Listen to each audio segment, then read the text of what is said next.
When Ron Howard finally spoke candidly about Rob Reiner, it wasn't framed as a revelation meant to shock, but as a correction to a story that had been flattened by time and headlines. Howard did not raise his voice or lean into drama. Instead, he spoke with the measured clarity of someone who had shared rooms, decisions, doubts, and victories with Reiner for decades. What he offered was not a takedown or a tribute polished for applause, but an unvarnished account of a professional peer whose public image only partially reflected the man behind it. Howard began by addressing the assumption that he and Reiner were competitors defined by parallel success. He said that narrative missed the truth. Their relationship, he explained, was built less on rivalry and more on mutual calibration. They watched each other's work closely, not to imitate, but to understand where the craft was moving and how personal values shape creative choices. In that sense, Reiner was not a benchmark to beat, but a reference point to interrogate. That he spoke about the early days, when both men were transitioning from acting into directing, navigating skepticism from studios and peers alike. Howard recalled conversations that stretched late into the night, where fear was admitted openly. Reiner, he said, was unusually direct in those moments. He didn't posture confidence he didn't feel. He named the anxiety, then focused on preparation. That honesty, Howard noted, was not common in rooms where bravado often replaced planning. Howard emphasized that Reiner's confidence, when it appeared, was earned through work rather than declared in advance. He did not arrive assuming authority. He arrived ready to build it. That distinction mattered. Crews sensed it immediately. Reiner didn't need to dominate a set to lead it. He created momentum by clarifying intent, listening carefully, and adjusting when evidence suggested a better path. Point. One of the most misunderstood aspects of Reiner's persona, Howard said, was his intensity. From a distance, it could look like rigidity. Up close, it was discipline. Reiner was demanding because he cared deeply about coherence. He wanted performances, scripts, and tone to align. When something fell off, he pressed, not to exert control, but to restore balance. Howard said that pressure never felt personal. It was directed at the work, not the people. Howard also addressed the idea that Reiner's politics defined him entirely. While Reiner never hid his convictions, Howard said those views did not dominate private collaboration. On set, Reiner prioritized respect and focus. Disagreement was allowed without penalty. Howard recalled debates that ended not with consensus, but with clarity. Reiner wanted people to think, not conform. He described Reiner's humor as a tool, not a mask. It was dry, sometimes cutting, but rarely cruel. Humor, Howard said, was how Reiner reset rooms that had grown tense. It wasn't deployed to belittle, but to disarm. That distinction separated him from leaders who used wit as a weapon. Howard was particularly clear about Reiner's relationship with success. He said Reiner never treated box office results as moral validation. A hit didn't excuse sloppy thinking. A disappointment didn't justify panic. This emotional steadiness, Howard argued, protected teams from whiplash and preserved trust through uncertainty. He also spoke about Reiner's generosity with credit. In public and private, Reiner named collaborators specifically. He believed accuracy mattered. Vague praise diluted responsibility. Specific acknowledgement reinforced it. Howard said this habit built loyalty quietly, without ceremony. When asked why he was speaking now, Howard said timing mattered. With distance comes perspective. He wanted to correct the myth that Reiner was simply loud, opinionated, or domineering. The truth, he said, was more nuanced and more instructive. Reiner was deliberate. He listened. He revised. He held people to high standards without humiliating them. Howard concluded by saying that the most important thing he learned from Reiner was not technical, but ethical. Leadership, he said, is revealed when pressure is highest and recognition is lowest. In those moments, Reiner chose consistency over convenience. That choice, repeated over years, defined who he really was. Howard continued by describing moments that never appeared in press coverage, moments where decisions were made quietly, without cameras or commentary, yet shaped outcomes just as decisively as anything audiences later saw on screen. He said that Reiner possessed a rare ability to recognize when a project needed intervention and when it needed restraint. Many directors, Howard explained, confuse activity with leadership. Reiner understood that sometimes the most powerful move was to step back and let a scene breathe. He recalled watching Reiner sit silently through long rehearsals, resisting the urge to interrupt. That silence was not indecision. It was evaluation. Reiner wanted to see what performers would discover on their own before imposing direction. When he did speak, his notes were precise, often minimal, but transformative. Howard said he learned from that economy of guidance, how less instruction could sometimes unlock more truth. Howard also addressed Reiner's reputation for being demanding. He said the label was both accurate and misleading. Reiner demanded clarity, preparation, and commitment, but he did not demand obedience. He welcomed challenge if it was grounded in thought. What he would not tolerate, Howard said, was laziness disguised as instinct or ego disguised as confidence. That intolerance earned him pushback from some, but loyalty from many more. That he described a particular meeting where studio executives pushed for changes that threatened the integrity of a project. Reiner listened carefully, asked pointed questions, and then declined the suggestions calmly. There was no explosion, no dramatic exit. He simply articulated why the changes would weaken the story and accepted the consequences of that position. Howard said witnessing that restraint taught him that conviction does not require confrontation to be effective. Howard spoke at length about how Reiner handled pressure. When schedules tightened or budgets shrank, Reiner did not externalize stress. He absorbed it, filtered it, and redistributed it as clarity rather than panic. Crews felt that difference immediately. Work remained focused. Energy stayed constructive. Problems were addressed without becoming personal. He also noted Reiner's insistence on accountability starting at the top. If something failed, Reiner did not look for scapegoats. He assumed responsibility publicly and addressed causes privately. That approach protected people while still correcting course. Howard said it created an environment where honesty was safer than defensiveness. Another misconception Howard challenged was the idea that Reiner was inflexible. In truth, Howard said, Reiner was highly adaptive once he trusted the process. If evidence emerged that a different approach worked better, he changed direction without ego. The key, Howard emphasized, was evidence. Reiner valued reasoning over hierarchy. Howard reflected on how Reiner treated collaborators between projects. There was no transactional warmth that disappeared once work ended. He checked in, followed careers, and offered perspective without inserting himself unnecessarily. That continuity built long-term trust and mutual respect. He also discussed Reiner's approach to mentorship. Reiner did not announce himself as a mentor. He modeled behavior and allowed others to observe and adopt what resonated. Howard said this understated approach was more effective than formal guidance because it respected autonomy. Howard acknowledged that Reiner could be stubborn. When he believed deeply in a principle, persuasion required substance, not pressure. But even then, disagreement did not damage relationships. Reiner separated ideas from identity, allowing people to challenge positions without challenging worth. He spoke about Reiner's moral compass, noting that it was not performative. Reiner did not calibrate values for approval. He held them consistently, whether they were popular or not. That consistency sometimes invited criticism, but it also built credibility among those who worked closely with him.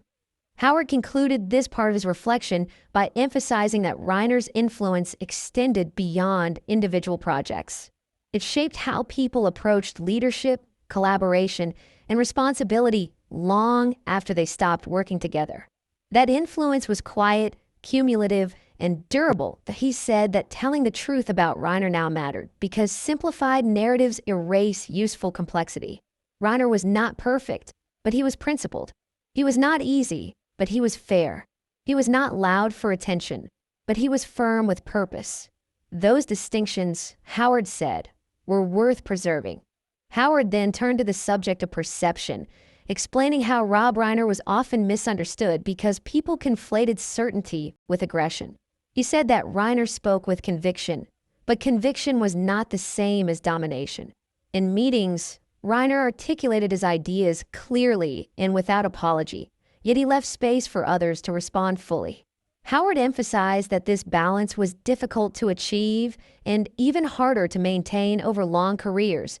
He recalled instances where Reiner deliberately invited dissent, asking collaborators to challenge assumptions rather than reinforce them.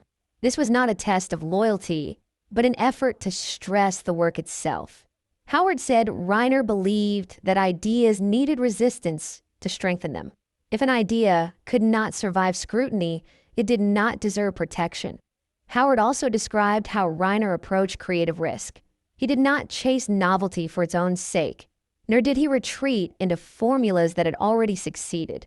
Instead, he evaluated risk through intention. If a risk served the story honestly, he embraced it. If it existed merely to provoke reaction, he dismissed it. This discernment, Howard said, separated craft from noise. Another area Howard addressed was Reiner's relationship with criticism. Reiner did not pretend to be unaffected by it, but he did not allow it to dictate decisions. He listened, extracted what was useful, and discarded what was not.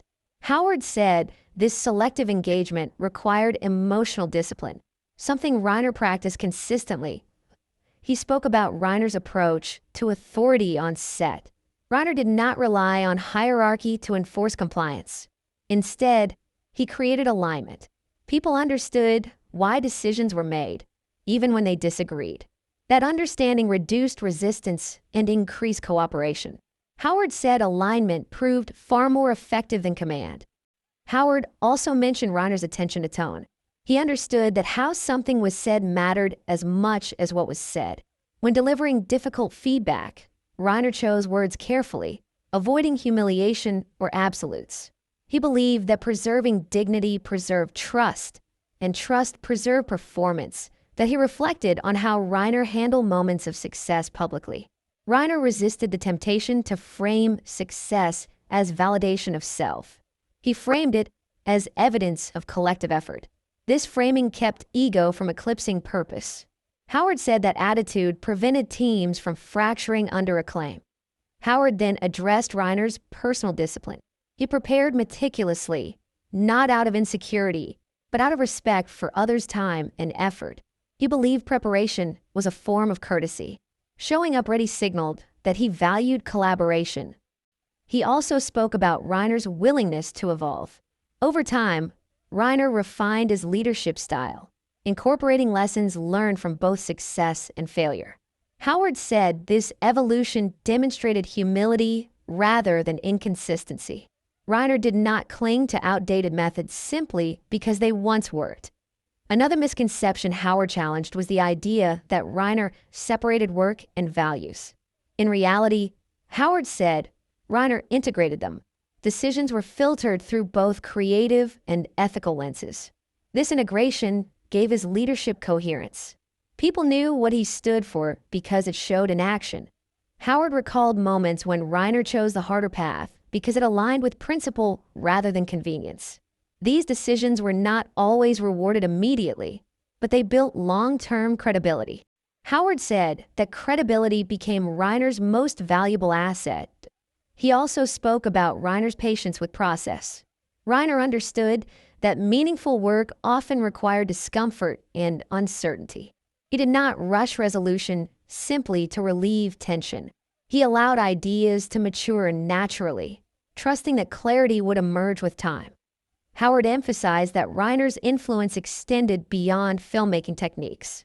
It shaped how people thought about responsibility, collaboration, and integrity. Those lessons, he said, were transferable to any field as he continued. Howard noted that Reiner's steadiness made him a reference point during industry turbulence. When trends shifted or pressures intensified, people looked to Reiner for perspective. He offered context rather than reaction, helping others navigate change without losing grounding. Howard concluded that the truth he was sharing was not sensational, but it was important. Rob Reiner was not defined by ego or noise. He was defined by deliberate choices, practiced consistently. That consistency, Howard said, was the real story behind the scenes that Howard's reflections then moved toward moments of doubt, the kind rarely discussed publicly but familiar to anyone who has spent a lifetime making decisions that affect dozens, sometimes hundreds of people. He explained that Rob Reiner never pretended those moments didn't exist. Instead of masking uncertainty with bravado, Reiner acknowledged it privately and addressed it through work. That honesty, Howard said, prevented insecurity from hardening into defensiveness. He recalled conversations where Reiner openly questioned whether a choice was right, not seeking reassurance, but perspective. These discussions were not about validation. They were about responsibility. Reiner understood that leadership meant living with consequences, and he wanted to be sure those consequences were worth carrying. Howard said that willingness to interrogate one's own judgment was one of Reiner's most underappreciated strengths. Howard also spoke about how Reiner handled moments when others doubted him. Rather than reacting emotionally, Reiner focused on preparation. He believed that clarity was the strongest response to skepticism. When challenged, he refined his reasoning, sharpened his arguments, and demonstrated competence through execution rather than confrontation. Another dimension Howard highlighted was Reiner's relationship with fear. Fear of failure, fear of irrelevance, fear of criticism, all common in creative industries. Reiner did not deny these fears, but he refused to let them dictate behavior. Howard said Reiner treated fear as information, a signal to prepare more carefully rather than retreat or attack. He described how Reiner approached difficult conversations with collaborators whose visions diverged sharply from his own. Instead of framing disagreements as personal conflicts, Reiner framed them as differences in interpretation. This framing kept dialogue open. People felt heard even when decisions ultimately went another way. Howard noted that Reiner's insistence on respectful discourse did not weaken his authority. It strengthened it. People were more willing to accept decisions they disagreed with because the process felt fair. That fairness, Howard said, was essential to sustaining long-term collaboration. He also reflected on Reiner's ability to manage disappointment without bitterness. When projects failed to meet expectations, Reiner did not internalize failure as identity. He separated outcome from self-worth, allowing him to learn without spiraling. Howard said this emotional separation was rare and invaluable. Howard spoke about how Reiner treated praise cautiously. While he appreciated acknowledgement, he did not let it distort judgment. Success did not lower his standards or inflate his sense of infallibility. He remained self-critical in a constructive way, constantly refining craft rather than resting on reputation. Another aspect Howard emphasized was Reiner's commitment to preparation as a form of respect. Reiner believed that showing up prepared honored the time and energy of everyone involved. This belief shaped his work ethic and set expectations organically. People matched his effort because it felt reciprocal. Howard also discussed how Reiner handled moments of transition, when teams changed or projects ended. Reiner did not sever connections abruptly. He closed chapters intentionally, expressing gratitude and acknowledging contributions. This closure helped people move forward without unresolved tension. He recalled instances where Reiner intervened quietly to protect individuals from unfair treatment. These interventions were not publicized, were leveraged for moral credit. They were done discreetly, prioritizing outcome over recognition. Howard said this discretion was central to Reiner's character. Howard then addressed the misconception that Reiner's firmness equated to inflexibility. In reality, Howard said, Reiner was firm about principles, not methods. If a different method achieved the same ethical and creative goals, he embraced it readily. This distinction allowed adaptation without compromise. That he also noted Reiner's sensitivity to power imbalances. Reiner understood how authority could silence voices unintentionally. He compensated by inviting input from quieter contributors and ensuring discussions were not dominated by hierarchy. This inclusivity improved decision-making and morale. Howard reflected on how these practices influenced him personally. Observing Reiner's approach reshaped his own leadership style, encouraging patience over urgency and listening over assertion. These lessons, Howard said, proved useful far beyond any single project. As he continued, Howard made it clear that Reiner's behind-the-scenes reality was not about charisma or control. It was about stewardship. Reiner viewed leadership as caretaking of ideas, of people, of standards. That perspective grounded his decisions and guided his behavior consistently. Howard concluded this portion by noting that telling the truth about Reiner meant resisting simplification. Reiner was neither saint nor tyrant. He was a disciplined professional who chose deliberation over impulse and fairness over convenience. Those choices, repeated quietly over decades, defined who he truly was. Howard then spoke about how Rob Reiner handled influence once he fully understood its reach. Early in his career, influence had been something abstract, tied to opportunity and access. Later, it became something tangible, shaping careers, creative directions, and personal confidence. Howard said Reiner never treated that influence casually. He understood that a single decision, comment, or endorsement could alter someone's trajectory, and he approached that responsibility with care. He recalled moments when Reiner chose not to offer advice immediately, even when asked directly. Instead, Reiner asked questions that helped others arrive at their own conclusions.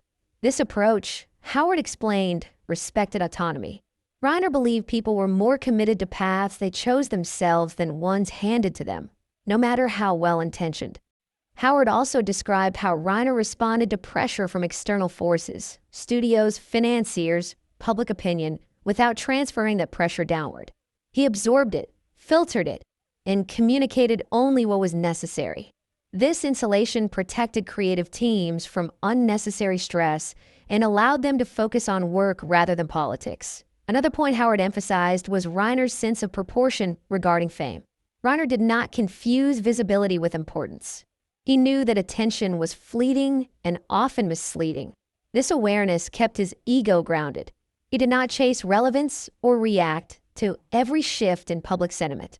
Howard said this detachment preserved Reiner's clarity when others became reactive. Howard reflected on how Reiner handled collaboration across generations.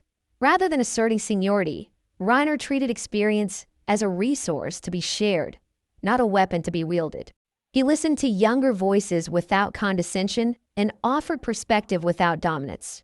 This mutual respect fostered genuine exchange rather than performative inclusion. He also spoke about Reiner's approach to conflict resolution. Reiner believed unresolved tension was more damaging than open disagreement. When conflicts arose, he addressed them early and directly, but with restraint. He focused on facts and impact rather than assumptions or accusations. This approach prevented escalation and preserved relationships. Howard recalled how Reiner reacted when people disappointed him. Instead of withdrawing trust permanently, Reiner evaluated whether the issue was situational or behavioral. He allowed room for growth if he believed intent was sound. This discernment prevented rigid judgments and encouraged accountability without fear. Howard also addressed Reiner's emotional endurance. Decades in a volatile industry can erode empathy, but Reiner maintained it. Howard attributed this resilience to Reiner's ability to separate personal worth from professional outcome. Wins and losses did not redefine him. This stability allowed him to remain present and supportive even under strain. Another subtle quality Howard highlighted was Reiner's respect for privacy. Reiner did not exploit personal information or emotional moments for leverage. Trust, once given, was protected. Howard said this discretion created safe spaces where people could be honest without fear of exposure. Howard noted that Reiner's leadership style often went unnoticed by those outside the immediate environment because it lacked spectacle. There were no dramatic gestures or public declarations. Influence operated quietly through consistent behavior. That quietness made it durable, but he also spoke about Reiner's approach to endings. Reiner understood that how something ends matters as much as how it begins. He closed projects thoughtfully, acknowledging contributions and lessons learned. This intentional closure helped people transition without resentment or confusion. Howard reflected on how Reiner's steadiness provided continuity in an industry defined by change. When trends shifted and structures evolved, Reiner remained anchored to principles rather than tactics. This anchoring offered others a reference point amid uncertainty. He emphasized that Reiner's way of working was not effortless. It required constant attention, emotional labor, and self-regulation. Reiner chose this path deliberately, believing that leadership without care was hollow. That choice demanded discipline, which Reiner practiced consistently. Howard also mentioned how Reiner handled criticism from those who misunderstood his intentions. Rather than retaliating, Reiner clarified when necessary and ignored when appropriate. He understood that not all critiques deserve engagement. This discernment conserved energy and focus. Howard shared that observing Reiner taught him that influence should be used to elevate standards, not consolidate power. Reiner did not hoard authority. He distributed it thoughtfully, trusting others to carry responsibility. This distribution built resilience within teams. As he continued, Howard made it clear that Reiner's behind-the-scenes reality was shaped by deliberate choices rather than personality traits. These choices accumulated into a leadership style that was stable, fair, and effective. It was not dependent on mood or circumstance. Howard concluded this section by stating that the truth about Rob Reiner was not hidden, just understated. Those who worked closely with him recognized it immediately. Those who did not often mistook restraint for severity or conviction for arrogance. In reality, Reiner was guided by respect, preparation, and accountability. Howard then turned to the subject of legacy, not as something Rob Reiner talked about openly, but as something he built unconsciously through daily behavior. Reiner never framed his work in terms of how it would be remembered decades later. Instead, he focused on whether the work was honest in the moment. Howard said that paradoxically, this refusal to chase legacy is what made Reiner's legacy endure. He described how Reiner treated every project, large or small, as worthy of full attention. There was no hierarchy of effort. A modest scene received the same care as a climactic one. Reiner believed audiences could sense shortcuts, even if they couldn't articulate them. That belief drove consistency, and consistency built trust. Howard reflected on times when Reiner was offered opportunities purely because of his name. Reiner evaluated those offers with the same scrutiny as early career chances. He asked whether the project aligned with his values and whether it served a purpose beyond convenience. Many offers were declined quietly. Howard said this selectivity protected Reiner's creative integrity. He also spoke about Reiner's relationship with time. Reiner did not rush decisions to appear decisive, nor did he delay them to avoid discomfort. He waited until he understood enough to act responsibly. That balance between patience and action was something Howard admired deeply. Howard recalled moments when Reiner admitted he was wrong. These admissions were not theatrical apologies, but straightforward acknowledgments. Reiner corrected course without defensiveness, signaling that adaptability was a strength, not a weakness. This behavior normalized learning and reduced fear within teams. Another theme Howard emphasized was Reiner's respect for the audience. Reiner did not assume audiences needed to be manipulated or spoon-fed. He trusted them to engage thoughtfully. This trust shaped storytelling choices, avoiding cynicism and cheap provocation. Howard said Reiner believed sincerity was more compelling than shock. Howard also discussed Reiner's sense of responsibility beyond the screen. Reiner understood that stories influence culture, and culture influences behavior. This awareness informed the kinds of narratives he supported and the tone he encouraged. He did not separate entertainment from impact. He recalled private conversations where Reiner expressed concern about normalizing cruelty or apathy through media. Reiner believed creators had an obligation to consider consequence, even when pursuing comedy or drama. This did not limit creativity. It refined it. Howard spoke about how Reiner navigated political differences within professional environments. Reiner held strong views, but did not weaponize them. He separated personal belief from professional respect, allowing collaboration without ideological conformity. This separation preserved working relationships across divides that He also highlighted Reiner's humility in moments of success. Awards and recognition were acknowledged, but not internalized as proof of superiority. Reiner redirected praise toward collaborators, emphasizing collective effort. Howard said this humility prevented isolation at the top. Howard reflected on how Reiner handled aging in an industry obsessed with novelty. Rather than chasing youth or relevance, Reiner leaned into experience. He adapted methods without abandoning principles. This confidence allowed him to remain authentic rather than performative. Another subtle quality Howard noted was Reiner's attentiveness to tone and communication. Reiner chose words carefully, aware that tone could amplify or soften meaning. He avoided sarcasm in serious discussions and clarity in emotional ones. This sensitivity reduced misinterpretation. Howard spoke about Reiner's approach to mentorship. Reiner did not impose a singular path. He encouraged experimentation and accepted that protégés would surpass him in some areas. This lack of possessiveness allowed genuine growth.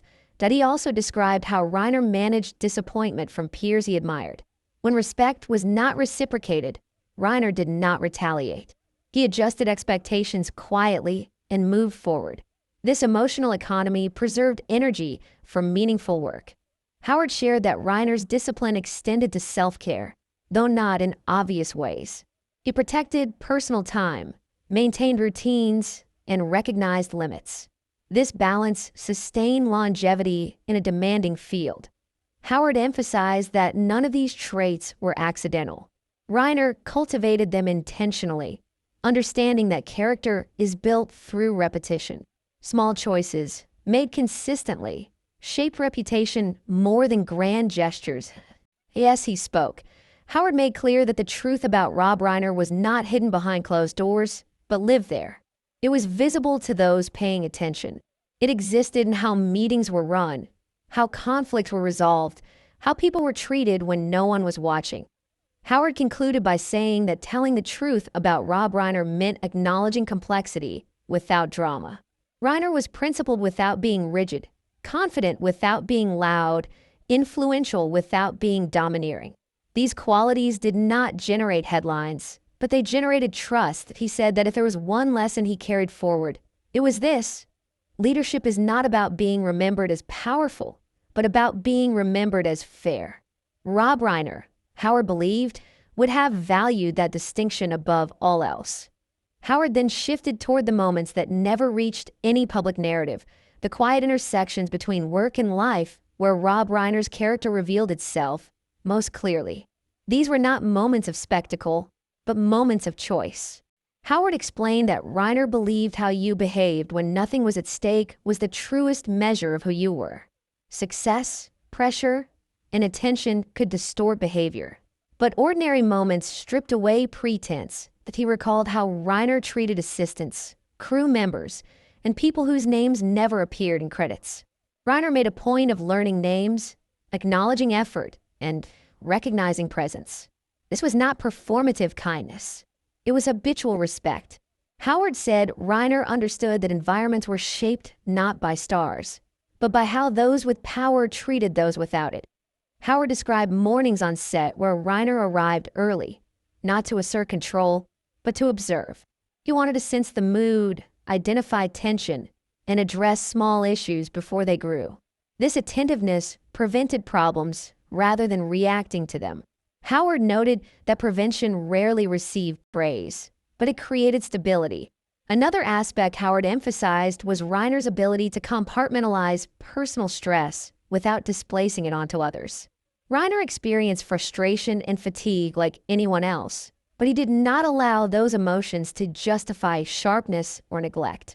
He believed emotions were real, but not excuses. That belief guided his conduct even during difficult periods. Howard spoke about how Reiner handled moments of vulnerability among collaborators. When someone struggled publicly or privately, Reiner did not exploit that vulnerability for leverage. He protected it. Howard recalled instances where Reiner quietly adjusted schedules or expectations to accommodate personal hardship without drawing attention to it. These accommodations were framed as logistical decisions, not favors. He also reflected on Reiner's relationship with loyalty. Reiner valued it deeply, but he did not demand it blindly. Loyalty, in Reiner's view, was earned through consistency and fairness, not obligation. Howard said this approach created genuine allegiance rather than compliance born of fear. Howard addressed how Reiner responded when loyalty was broken. Instead of dramatic confrontation, Reiner sought understanding. He wanted to know whether the breach came from miscommunication, misalignment, or malice. Only after clarity did he decide how to proceed. This measured response prevented unnecessary rupture. Howard also spoke about Reiner's sense of humor off camera. It was quieter, more observational, less performative than the public might expect. Reiner used humor to diffuse tension rather than dominate space. He laughed easily at himself and encouraged others to do the same. Howard said this humility made collaboration lighter, even under pressure. Another theme Howard explored was Reiner's resistance to cynicism. After decades in the industry, cynicism would have been easy. Instead, Reiner remained guardedly hopeful. He acknowledged flaws without surrendering to bitterness. This balance allowed him to critique systems while still believing in people. Howard reflected on how Reiner approached endings in personal relationships. When professional paths diverged, Reiner did not rewrite history to justify distance. He honored what had been real and accepted change without resentment. This acceptance preserved dignity on both sides, but he also spoke about Reiner's awareness of how silence could communicate as powerfully as speech. Reiner did not fill every gap with commentary. He allowed silence to do its work, to invite reflection or signal seriousness. This restraint gave weight to his words when he chose to speak. Howard noted that Reiner was attentive to how success could isolate people. He made an effort to remain accessible, to listen without interruption, and to resist the gravitational pull of deference. Howard said Reiner disliked being treated as untouchable. He believed hierarchy should not erase humanity. Howard shared that Reiner often reflected on his own upbringing and the lessons it instilled. He understood privilege, but he did not confuse it with entitlement. This awareness shaped his empathy and informed his choices. He believed opportunity carried obligation, but he also described how Reiner maintained curiosity well into later years. Rather than retreating into certainty, Reiner continued asking questions, seeking new perspectives, and adjusting assumptions. Howard said this curiosity kept Reiner engaged rather than defensive in a changing world. Howard emphasized that these qualities did not make Reiner perfect. He made mistakes, misjudged situations, and sometimes failed to communicate as clearly as he intended. But when those failures occurred, Reiner addressed them directly. He did not pretend they hadn't happened. Howard concluded this section by stating that the truth about Rob Reiner was revealed not in grand declarations, but in patterns of behavior sustained over time. Anyone could perform integrity briefly. Reiner practiced it consistently. That consistency, Howard said, was what made his influence real and his absence deeply felt. That Howard's voice softened as he approached what he understood would be the final part of his reflection. Not because there was nothing left to say, but because the remaining truths were the hardest to articulate. These were the truths shaped by absence, by realizing that certain conversations would never happen again. He said that only after Rob Reiner was gone did he fully grasp how constant Reiner's presence had been in his life, not in frequency, but in influence. That he spoke about moments when he faced difficult decisions years after their last collaboration and still found himself asking, silently, what Rob would have done. Not because Rob had all the answers, but because his approach had been reliable. Howard said that kind of internal compass does not come from admiration alone. It comes from trust built over time. Howard reflected on how Reiner handled regret. Reiner did not deny having it, but he refused to live inside it. When something could not be undone, he focused on what could still be repaired. That forward orientation allowed him to remain effective even when mistakes weighed heavily. Howard said this taught him that responsibility was not about punishment, but about response that he also spoke about Reiner's understanding of forgiveness, both given and received. Reiner did not demand perfection from others, nor did he expect it from himself. Forgiveness, to him, was not forgetting or excusing, but releasing the need for ongoing judgment. That release made room for progress. Howard recalled one conversation late in Reiner's life when they spoke about fear of irrelevance. Reiner dismissed the idea gently. He said relevance was not something you chased, but something you earned by staying honest. Howard said that sentence stayed with him more than any professional advice he had ever received. He also discussed Reiner's relationship with gratitude. Reiner did not treat gratitude as obligation or performance. He expressed it selectively, sincerely, and without expectation of return. When he said thank you, it carried weight because it was never automatic. Howard described how Reiner approached mortality with clarity rather than denial. He did not dramatize it, but he did not ignore it either. He understood time as finite and adjusted priorities accordingly. That awareness sharpened his focus on what mattered and softened his tolerance for what did not. He spoke about how Reiner valued truth over comfort, but never confused truth with cruelty. When honesty risked harm, Reiner considered timing, language, and necessity. He believed truth should illuminate, not wound. That distinction guided difficult conversations throughout his life. Howard also mentioned Reiner's respect for boundaries. Reiner did not believe closeness required constant access. He honored space, privacy, and individuality. This respect allowed relationships to breathe rather than suffocate under expectation. He reflected on Reiner's refusal to rewrite his past to fit convenient narratives. Successes were acknowledged without exaggeration. Failures were admitted without self-flagellation. This balanced memory preserved integrity and prevented myth-making. Howard noted that Reiner's influence extended beyond individuals to environments.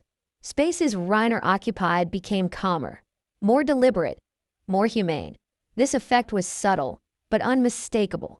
People adjusted behavior in response to his standards, often without realizing why. He spoke about Reiner's patience with process. Reiner understood that meaningful work rarely followed linear paths. He allowed for revision, reconsideration, and rest. This patience reduced panic and improved outcomes. Howard also shared that Reiner never treated mentorship as transactional. He did not expect loyalty, publicity, or alignment in return. He offered guidance freely and stepped back when it was no longer needed. This generosity preserved dignity on both sides. As Howard approached the end of his reflection, he acknowledged that telling the truth about Rob Reiner meant accepting that much of what made him remarkable would never trend, never headline, never be summarized neatly. It lived in moments that resisted spectacle. He said that if there was one thing he wished people understood, it was that Rob Reiner's strength was not loud. It was steady. It did not demand attention. It earned it through consistency, fairness, and care. Howard concluded by saying that at 71, telling the truth was no longer about protecting reputations or shaping narratives. It was about accuracy. And the accurate truth, as he saw it, was simple. Rob Reiner was a man who chose responsibility over ego, integrity over convenience, and people over image. That choice, repeated across a lifetime, was who he really was.